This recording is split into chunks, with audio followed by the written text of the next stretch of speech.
তো deer family, আশা করছি সবাই ভালো আছো আর আমরাও ভালো আছি। তো বাড়িতে এসেছিলাম মোটামুটি 10টা, সাড়ে 10টা, 11টার দিকে এসেছি বাড়ি। তো দাদার আসার কথা ছিল, দাদা একটু ব্যস্ত আছে আর কি, যে দাদা গতবারও বাড়ি মাপামাপি করেছিল। ওনার আসার একটু লেট হচ্ছে, একটু কাজে ব্যস্ত আছে, তো আসবে না, টাইম হয়ে গিয়েছে।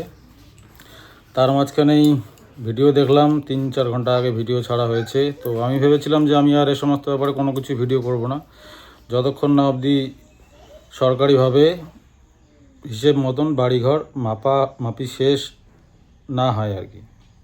তার আগে আমি ভিডিও ছাড়বো না। কিন্তু এখন দেখছি যে চুপ করে থাকলে তো মানুষ ভাবে যে কি বলে, তোমার হয়তো ভুল আমাদেরই, সেজন্য আমাদের চুপ করে থাকতে হচ্ছে।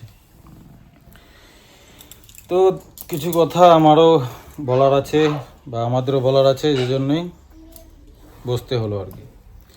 তো প্রথম কথা, এত কি বলে তোমার মায়া মমতা কামাতে হবে না, স্যাক্রিফাইস অনেক স্যাক্রিফাইস করেছো।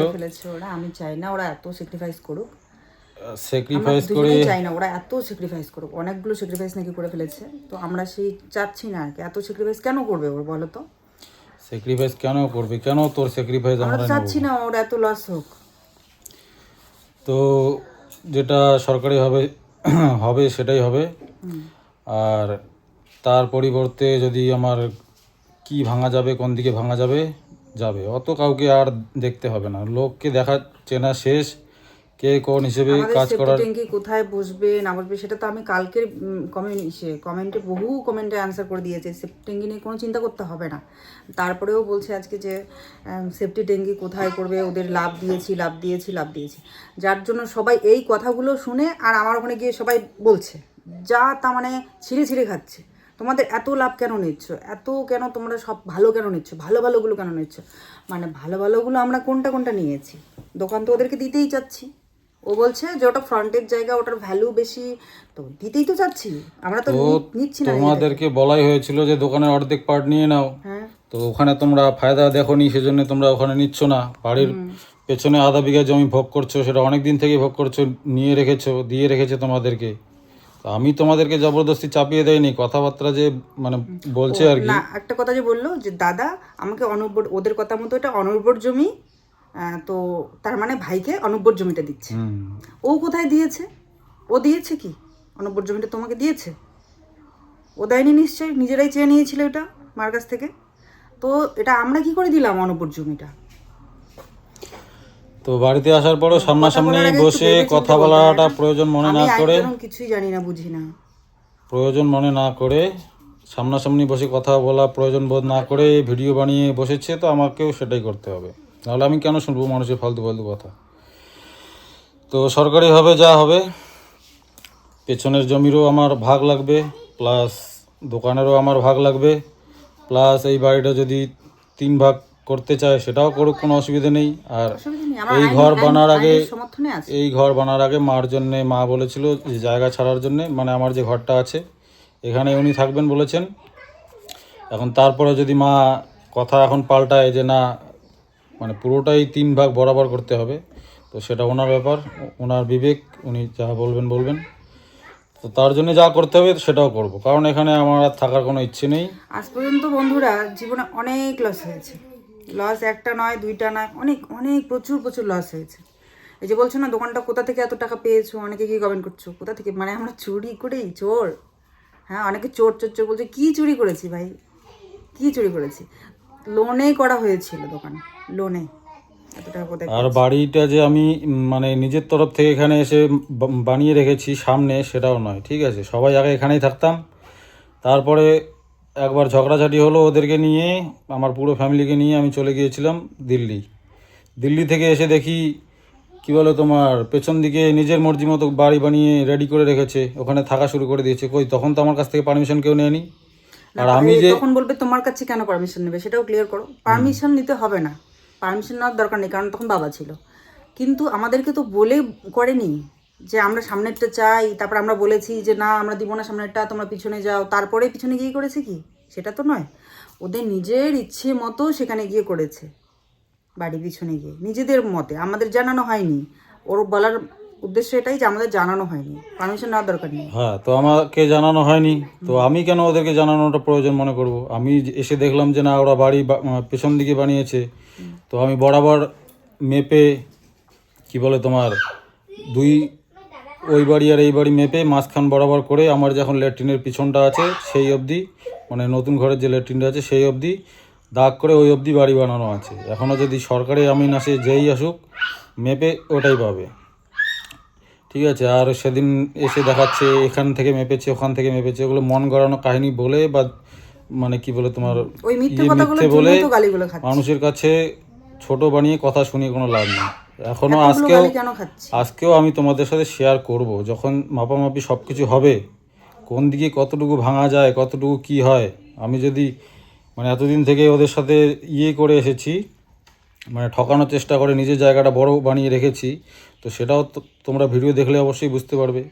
এটা আগেই বলা হয়েছে যে টয়লেটটা ছিল পুরনো টয়লেটটা ছিল আগে থেকেই, মানে এই বাড়ি যখন এই ঘরটা ছিল, নতুন পাকা ঘরটা ছিল না, তখন থেকে ওই টয়লেটটা ছিল, সবাই ওই টয়লেট ইউজ করেছে, প্রয়োজন যখন ছিল সবাই ইউজ করেছে। এখন ওটা অপ্রয়োজনীয় হয়ে গিয়েছে, তো সেজন্য ওটাকেও ভাঙার জন্য এখন ইয়ে করতে হবে, তো তার জন্য টাকা পয়সা গেছে, যেটা আমার যাবে।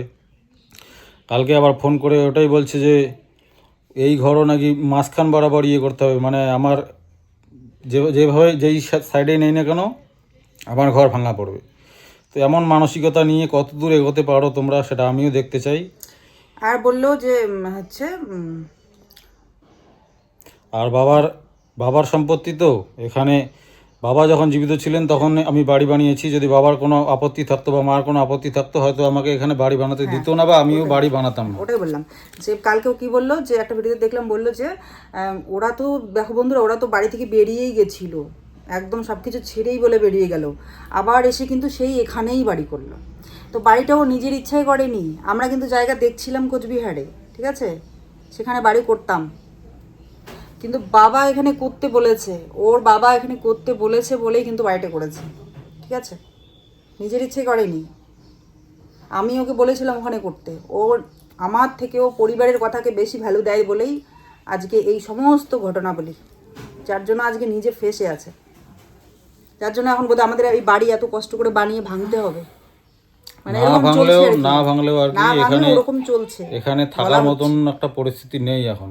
আর বলছে যে বাড়িঘর মাঝখান বরাবর ভাঙতে হবে, সেটা বললেই হয় না। একটা বাড়ি বানানোর পরে কোনো আইনি এটা সাপোর্ট করবে না যে ঘর ভেঙে দেওয়া হবে, এরকমও ঠিক নয় আছে? যে ওদের জায়গাতে পড়েছে। আর যখন হ্যাঁ এটাও কথা যে এটা যদি 2 ভাগ করা হয় তাতেও আমার ভাগে পড়বে, আর যদি 3 ভাগ করা হয় তাহলে আবার আমি টয়লেট বাথরুমও পাবো। তো সেই ভয় আমাকে দেখাতে হবে না। যখন মানে মাপামাপি হবে, লোক আসবে, তখন ঠিক তোমাদের সাথে শেয়ার করব, তোমরাই দেখে নিও। আর বেশি কিছু বলতে চাই না, আসার সময় হয়তো হয়ে গিয়েছে দাদা ওদের। তো ওদের ভিডিওটা দেখে কি বলো তোমার, এই যে আমার এখানে এসে কমেন্ট করা শুরু করে দিয়েছে লোকে, যে তোমাদের কি বক্তব্য, তোমরা বলো তোমাদের কি বক্তব্য। তো বলতে হয়, মাঝে সাঝে বলতে হয়। আমরা যতই চাই যে এই সমস্ত কিছু সোশ্যাল মিডিয়াতে, অনেকে বলে তোমরা এইসব সোশ্যাল মিডিয়াতে কেন বলছো, আমরা তো জাজ নই এই সেই, আমরা যতই চাই, কালকে থেকে আমাদের কালকেও কোনো ভিডিও যায়নি, আজকেও কোনো ভিডিও যায়নি। আবার কেউ বলবে এটা নিয়ে তোমরা ভিউজ খাচ্ছ, ইনকাম করছো, তার জন্য আমরা কিন্তু ভিডিও দেইনি। যে যদি কোনো কিছু বলতে বাধ্য হয়েছি তো ও পোস্ট দিয়েছে, কমিউনিটি পোস্ট দিয়েছে ও, তাও কিন্তু আমরা ভিডিও বানাইনি। কিন্তু তারপরেও এখন দেখা যাচ্ছে যে না বললে একবারে হয়ই না, যা তা বোঝানো হচ্ছে, আর সেইগুলো শুনে শুনে গিয়ে আমাদেরকে অত্যাচার করা হচ্ছে, মেন্টালি হ্যারাসমেন্ট করা হচ্ছে। আমাদের বাড়িতে আমরা 2 দিন ধরে খাওয়া দাওয়া করতে পারছি না, ঘুমোতে পারছি না, বাচ্চাটাকে আমি পড়াতে পারছি না, কোনো কাজ হচ্ছে না। আর পুলিশের কথা বলছে যে পুলিশ নিয়ে আসি কি না, আমি থানাতে জানিয়ে এসেছি, ঠিক আছে? কারণ কালকে আমাকে ফোন করে যেভাবে আমাকে আর ওকে হুমকি দেওয়া হয়েছিল যে দম থাকলে এখনই আয় বাড়ি, এখনই আয়, দেখবো তোর কি অবস্থা করি, এই সেই রেকর্ডিং আমার কাছে আছে, যদি কোনোদিন দরকার পড়ে অবশ্যই রেকর্ডিংও শেয়ার করবো। হ্যাঁ, আর ও কি বললো যে ও নাকি হুমকি চুমকি দিয়ে এসছে, এতদিন নাকি ওরা হুমকি খেয়েছে। আশ্চর্য। যদি শোনো বাবা, আমি বাড়িতে থাকি না, আমার বউকে আমার মা বাবাকে যদি ফালতু ফালতু অত্যাচার করা, তোমার ফ্যামিলিকে যদি কেউ মানে টর্চার করে, হুমকি দেওয়া হয়, চমকি যদি দেওয়া হয়, তখন ও ওর ফ্যামিলিকে প্রোটেক্ট করার অধিকার নেই ওর অধিকার। তাহলে সেইখানে যদি ও মানে প্রোটেক্ট করার জন্য যদি একটা কল করে, সেটা হুমকি চমকি হয়? আর হুমকি কে দেয় তার প্রমাণ আমাদের কাছে আছে। আমি আসার সময় ওইদিকে থানা হয়ে এসেছি, থানাতে জানিয়ে এসেছি যে বাড়িতে এরকম এরকম ব্যাপার, তো আজকে মাপাযোগ করা হবে, যদি কোনো সমস্যা হয় আমার উপর যদি কোনো কিছু হাতটা তোলা হয় বা কোনো কিছু করা হয় তো কার হাত থাকবে আর কি, সব কিছু বলে দিয়ে এসেছি। কারণ এটা আমি আমার সেফটির জন্য করেছি, ঠিক আছে? কারণ অনেক কিছু দেখেছি, অনেক কিছু শুনেছি নিজের কানে, হ্যাঁ, তো আর বিশ্বাস করতে পারি না আর কি কাউকেও। আজ পর্যন্ত হুমকি আমরা খেয়ে আসছি, সেই দিল্লিতেও একবার হুমকি খেয়েছি, তখনও মানে বাড়ি আসার মতো পরিস্থিতিতে আমরা ছিলাম না, বাড়ি যেন আসতে না পারি সেই জন্য হুমকি, বাড়ি আসবি না। কালকেও সেম হুমকিটা আমরা খেয়েছি। তো এটাই কথা যে ও হুমকি দিয়েছে। আমাদের অত স্যাক্রিফাইসের দরকার নেই, আর যে জমিটা আদান প্রদান এদিক ওদিক করার কথা ছিল অল্টারনেট, সেই জমিটারও দরকার নেই। কারণ কি বলতো, আমার জায়গা জমির কাগজপত্র আছে, যেটাতে আমি সুপারি গাছ লাগিয়েছি, ইমোশন প্লাস কাগজপত্র সব আছে। কিছুই আছে। বাকি যেটা আর দিতে বললো চাচ্ছে কি, সেটার দোকানটা আমাদের ফার্স্ট ইমোশন। ইমোশনটা না, ওটা বাইরের জিনিস নয়, ইমোশনটা ভিতরের জিনিস। আমার কোনটা ইমোশন সেটা আমিই বলতে পারবো। দোকানটা কি করে আমার ফার্স্ট ইমোশন হতে পারে? কারণ দোকানটা বাবার সম্পত্তির জন্য, যে জন্য আমার বহুবার আমরা খোটা খেয়েছি।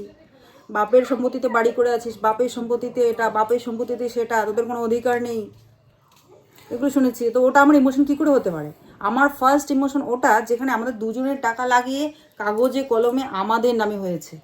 যদি ফার্স্ট কিছু দুনিয়াতে আমাদের বলে নামে রেজিস্ট্রি করা কোনো কিছু থাকে, সেটা আমাদের ওই জমিটা। আর মালিক আমাদেরকে দিয়েছে, এরপরে আমরা কি করতে পারি? মালিক আমাদেরকে দিয়েছে, আমরা নিয়েছি, আমরা জোর করে কারো কাছে নেই নি কোনো কিছু। আর ওই দোকানটার দামের কথার ব্যাপারে আর কি, যেটা কথা আর কি, তো কোথায় গিয়ে কি শুনে এসেছে না শুনে এসেছে, হাসার কোনো কথাই ওঠে না।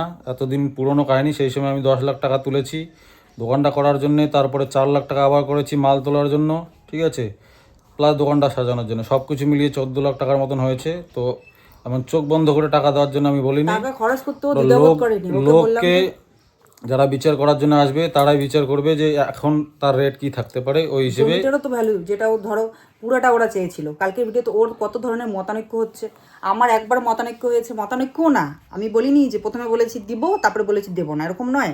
আমি ফার্স্ট আমি আমার মতটা হয়েছে, মতবিরোধ হয়েছে। আর ওদের কতবার মতবিরোধ হচ্ছে।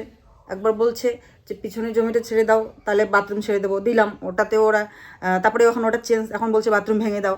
তারপরে বলছে, কালকে ভিডিও করে বললো যে দোকানটা ভেঙে, দোকানটা পুরোটা দিয়ে দাও আমাদেরকে, আমরা কিনে নেব। যখন ও রাজি হলো বিক্রি করতে, তখন এখন বলছে না, আমরা দোকান পুরো নিব না, আমরা অর্ধেক নিব। এখন মানে কার কার কাছে শুনছি, কমেন্টও যাচ্ছে যে দোকান ভাঙতে হবে, মানে এখন ভাঙাভাঙি না করলে আর কি শান্তি হচ্ছে। মানে চারদিক দিয়ে চেষ্টা চলছে কিভাবে আমার লস করানো যায়, তো কোনো হবে না, সেটাও ঝেলে নেব আমি, এতটুকু ভগবান ক্ষমতা দোকান দিয়েছে। ভেঙে জায়গা দিতে হবে এখন। তাহলে সেটা দোকানটা তো ওরাই ওদের পরিকল্পনা মাফিকই হচ্ছিল। আমি কিন্তু ওখানে দোকান করতে বলিনি বন্ধুরা, আজকে এটা আমার ক্লিয়ার করার মানে এগুলো কোনোদিন আমি ক্লিয়ার করিনি, মনের দুঃখ। আজকে আমার মনে হচ্ছে বলা উচিত। এইখানে আমি দোকানও কিন্তু আমি করতে দেইনি। এদিকে একটা দাদা জমি বিক্রি করছিল বাড়ি সহ, আমি সেটা নিতে বলেছিলাম, আমি বলি সেটা নাও, বা যে কোনো একটা প্লেস নিয়ে রাখো, বাজারে একটা সুন্দর একটা প্লেস নিয়ে রাখো, দোকান যাতে হয়, দোকানের নিজ উপরে যেন বাড়ি করতে পারি, এরকম একটা জায়গা নাও। এটা তো বাজারের সামনে না এই দোকানটা, রাস্তার সামনে, ঠিক আছে। একে তো দিঘির উপরে। অনেকে বলছে এই জমিটা এত কী করে, এত দোকানটা এত টাকা কী করে খরচা হতে পারে। অনেকে হয়তো ক্লিয়ার নাও তোমরা, দোকানটা কিন্তু পিলার করে করা হয়েছে, অনেক মজবুত করে, নিচ থেকে, যেহেতু পুকুরের উপরে, নিচে জল থাকবে। তারপরে প্রচুর মাটি কাটা হয়েছে সেখানে, মাটি কেটে বাদ দেওয়া হয়েছে পাকা করে, ঠিক আছে। তারপরে কি দোকানটা সুন্দর করে মজবুত করে করা হয়েছে। তারপরে এত পার্লারের দোকান যেহেতু ছিল, সেখানে এত দামি দামি চেয়ারটাই ছিল 20,000 টাকা তখনকার দিনে। তারপরে সমস্ত জিনিসপত্র তো আছে, সব একদম সর্বনাশ। দোকানের ডেকোরেশন, মানে ডেকোরেশন বলে তো দোকানের যে ইয়েগুলো থাকে, র্যাকগুলো থাকে, সেগুলো বানানো হয়েছে সব মোটা মোটা প্লাই দিয়ে, প্লাস সিলিং অবধি লাগানো হয়েছে, গ্লাস লাগানো হয়েছে। এগুলো কি বিনা পয়সায় হয়েছে? মেন কথা যেটা বলতে চাচ্ছিলাম ভুলে গেলাম, যে ওই দোকানটা কিন্তু আমি বলিনি, দোকানটা আমাদের পরিকল্পনায় কিন্তু হয়নি, বাড়ির পরিকল্পনায় হয়েছিল দোকানটা, ঠিক আছে। তো সেই হিসাবেই ও করেছিল। যদি আমার কথা মতো সেদিন যদি ও একটা জমি নিত বাইরে, জানি না সেই জমির আজকে কী ভ্যালু হতো 10 বছর পর। আর এই দোকান থেকে আমরা কী পেলাম? লস চারিদিকে হয়ে গেল। যাই হোক, তো আমার কথা মতো, অনেকে বলছে যে বউয়ের কথা মতো চলে, বউয়ের ভেড়া। যদি আমার কথা মতো হতো, এখানে বাড়িও হতো না, আমার কথা মতো হতো, ওখানে দোকান হতো না, তার বদলে আমাদের একটা সুন্দর জমি থাকতো। বিশেষ করে সেই তখনকার দিনে ওই 10 লাখ টাকায়, 14 লাখ টাকায় এখনই হয়ে যাবে, টাউনের জমি হয়ে যাবে। এখনকার ডেটে হয়ে যাবে ভালো জমি। তখনকার দিনে কত মানে একদম প্রপার টাউনে পেতাম ভালো জায়গা। তো আমার কথাটা ও শোনেনি তখন। আজকে পর্যন্ত যতগুলো ডিসিশন নিয়েছে, এই যে বাড়িটা এখানটায়, এটাও আমি চাইনি, সমস্ত ডিসিশন আমার বিরুদ্ধে গিয়েও করেছে। তাহলে বউয়ের কথা ওঠে বসে কোথায়? আজকে আমার কথাই যদি উঠে বসতো না, তাহলে এতদিনে এই জায়গায়ও থাকতো না, আরও অনেক উঁচু লেভেলে থাকতো। আর সেদিনকার যে ব্যাপারটা হয়েছে, যে এখান থেকে আমি আমার ডিসিশন দিয়ে গেছিলাম, হ্যাঁ আমার ভুল হয়েছে ভিডিওটা ছাড়া তার আগেই, কারণ কল্পনা সেটা বোঝেনি, সেটা নিয়ে একটু প্রবলেম হয়েছে। বাকি এটা কোনো বড় কথা নয় যে জমি একদিনে ভাগাভাগি হবে বা এটা সেটা। আমি একটা ওকে না জানিয়ে মতামত দিয়েছি, ও শুধু অতটুকু জায়গা ছেড়ে দিয়ে বা পুরোটা দিতে চায়নি আর কি। তো ওইটা নিয়ে যদি অল্টারনেটের ব্যাপারটা আর কি, ওইটা নিয়ে ওর প্রবলেম ছিল। তো সেটা কি বলে তোমার, বাকি তো সব হয়ে গিয়েছে। আর অল্টারনেটটা নিয়ে কি এমন তোদের মাথা শুধু ব্যথা? অল্টারনেটটার মানা করাতেই এখন পুরোটাই চেঞ্জ হয়ে গেল। অল্টারনেট করতে মানা করেছে দেখে ওদের পুরো রাম কাহিনী শুরু করে দিয়েছে, পুরো এদিক থেকে ভুল বোঝানোর চেষ্টা করছে, এখান থেকে করা হয়নি ওখান থেকে করা হয়েছে। থাম্বনেল দেওয়া হলো যে পৈতৃক সম্পত্তি থেকে পৈতৃক সম্পত্তি থেকে ভাগাভাগি বড় বউ মানছে না। বাস আমাকে গালি খাওয়ানোর জন্য যথেষ্ট, আমার উপরে ভীমরুলের চারটাকে ছুরি দেওয়ার জন্য যথেষ্ট। যার জন্য তোমরা আমার কমেন্ট সেকশনে গিয়ে দেখো, প্রচুর হাইড করেছি, প্রচুর ডিলিট করেছি, তারপরেও তোমাদের অভাব হবে না, দিনে দেখে শেষ করতে পারবে না। কারণ আমি দেখে পুরো শেষ করতে পারিনি, এখন আর দেখা ছেড়ে দিয়েছি, কারণ আমার মাইগ্রেনের ব্যথা শুরু হয়ে গেছে। আজকে থেকে 2-3 দিন ধরে, আমি 3-4 দিন মতো হয়ে গেল আমি মাইগ্রেনের ব্যথায় ভুগছি, চোখ মুখ দেখে বুঝতেই পারবে। ঠিক আছে, আমাকে গালি খাওয়ানোর জন্য যথেষ্ট। পৈতৃক সম্পত্তিতে আমি কোথায় বারণ করলাম? থাম্বনেলটা যে আছে, এখনও হয়তো আছে, তোমরা দেখো গিয়ে চেক করে। পৈতৃক সম্পত্তিতে ভাগাভাগিতে এত ভাসুর মেয়ে বলে গেল বড় বউ মানছে না। আমি কি সব ভাগাভাগি কি সব মানিনি? কোনো ডিসিশন কি আমি মানিনি? বড়দের আমি রেসপেক্ট করি, সবাইকে রেসপেক্ট করি, আমিও রেসপেক্ট করি সবাইকে। আজ পর্যন্ত কেউ বলতে পারবে না বড় বউ এই বাড়িটাতে কারোর সঙ্গে ঝগড়া করেছে। কারো যদি মানে হিম্মত থাকে, কেউ বলতে পারুক যে বড় বউ এই বাড়ির কোনো একটা লোকের সঙ্গে ঝগড়া করেছে, বলতে পারবে না বন্ধুরা। তো আমি সবাইকেই রেসপেক্ট করি বলে লাগে না? তাহলে আমার কেন আমি সবার ডিসিশনে কেন আমি অসম্মান করলাম? কি করে করলাম? আমি তো সব ডিসিশনই মেনে নিয়েছি। আমার শুধু একটাই সমস্যা ছিল যে ও আর আমি দুজনে মিলে কষ্ট করে যে জমিটা নিয়েছি কাগজে কলমে, সেই জমিটা আমরা অল্টারনেট করব না। তারপরেও আমি কিন্তু যেটা ওদের ভাগে পাওয়া প্রাপ্য ওদের, সেটা কিন্তু দিয়েছি, সেটাও আমি বলিনি যে দেবো না। পুরোটা দিতে মানা করেছে, পুরোটা দিতে মানা শুরু করেছে। তোমাদের তো ড্র করে দেখিয়েছিল যে 10 ফিট, ও 10 ফিট 10 ফিট করে দেখাচ্ছিল, আইডিয়াটা আর কি বোঝাচ্ছিল যে 10 ফিট ওরা পায় আমাদের বাথরুমের জন্য। তোমরা অনেকে বলছো তোমরা বাথরুমও ছাড়ছো না, পিছনের জমিও ছাড়ছো না, তোমরা সবই চাচ্ছ। সবই কোথায় চাচ্ছি? বাথরুমটা ছাড়া হচ্ছে জন্য ওদেরকে পিছনে তো দেওয়া হচ্ছিল, যেটা ওরাও সমর্থন করেছিল। এখন আমি তার পিছনেরটা দিতে চাচ্ছি না বলে ওই সমর্থনটা ওরা এখন ভেস্তে দিয়েছে। না, একদমই লাগবে না, দোকান ভাঙো, এই বাথরুম ভাঙো, ঠিক আছে? বুঝতে পারছো? তো চলো বেশি বাড়াই না, আরও হয়তো কিছু বলার আছে, তো খাতা কলম নিয়ে বসতে লাগবে, অত কিছু খেয়ালও থাকে না, কারণ অত টেকনিক নিয়ে চলা জানি না। তো আমরা পলিটিক্স জানি না সত্যি, এ তো বাড়িতে থাকে না, পলিটিক্সের কিচ্ছু বোঝে না। এই ভিডিওটা ছাড়তে তোমরা নিজেরাই অনেকেই বলছো তোমার কাগজে কলমে করার জন্য কি করে বোকামি করে এই করছো তুমি। আমি বলবো আমি তো পাজি, তাই না?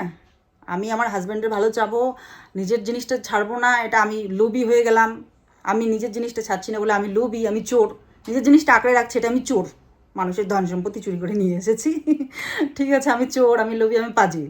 কিন্তু এই যে কত মানুষই বলছো তোমরা অনেকেই যে বিশ্বটা সত্যি বোকামি করছে, তাই তারাও কি সত্যি পাগল? তারাও লুবি? তো চলো বাকিটা পরে দেখাবো তোমাদের।